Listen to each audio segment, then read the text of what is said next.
প্রধান উপদেষ্টা ডক্টর মোহাম্মদ ইউনূসকে নিয়ে বিতর্কিত মন্তব্য করা এবং সাম্প্রতিক ঘটে যাওয়া জুলাই আগস্ট ছাত্র বিপ্লবের বা ছাত্র আন্দোলনের ক্ষেত্রে শহীদ আবু সাইদকে নিয়ে তিনি যে পোস্ট দিয়েছিলেন, অর্থাৎ শহীদ আবু সাইদকে তিনি সন্ত্রাসী আখ্যা দিয়েছিলেন এবং তিনি বলেছিলেন যে তিনি নিজের দলের লোকের মাধ্যমেই তিনি নিহত হয়েছেন শহীদ আবু সাইদ।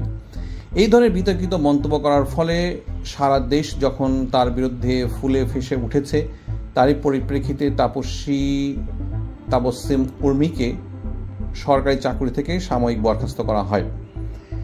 এই প্রসঙ্গে তার মায়ের সঙ্গে যোগাযোগ করা হলে তার মা বলেন, আমার মেয়ে কোনো কোঠায় চাকরিতে জয়েন করেননি বা চাকরির সুযোগ পাননি, তিনি অনেক পড়াশোনা করেছেন।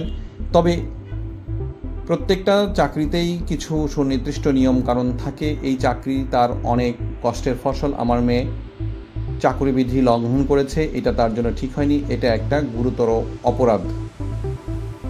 উর্মির মা আরও উল্লেখ করে বলেন, উর্মির পিতাও সরকারি চাকরি করেছিলেন এবং তিনি 14তম বিশেষ পরীক্ষায় উত্তীর্ণ হন এবং তিনি আরও বলেন, আমি নিজেও সরকারি চাকরি করি, সব জায়গায় চাকরির কিছু নির্দিষ্ট বিধিনিয়ম মানতে হয়। ছাত্র রাজনীতি প্রসঙ্গে উর্মির মা বলেন, উর্মি কখনোই ছাত্র রাজনীতিতে জড়িত ছিলেন না, তবে 2018 সালের কোঠা আন্দোলনে উর্মি সম্পৃক্ত ছিলেন। তখন তিনি 40তম বিশেষ পরীক্ষাতে অবতীর্ণ হয়েছিলেন। উর্মির মা আরও বলেন, উর্মি শাহজালাল বিজ্ঞান ও প্রযুক্তি বিশ্ববিদ্যালয় থেকে কম্পিউটার সায়েন্সে স্নাতকোত্তর লাভ করেন।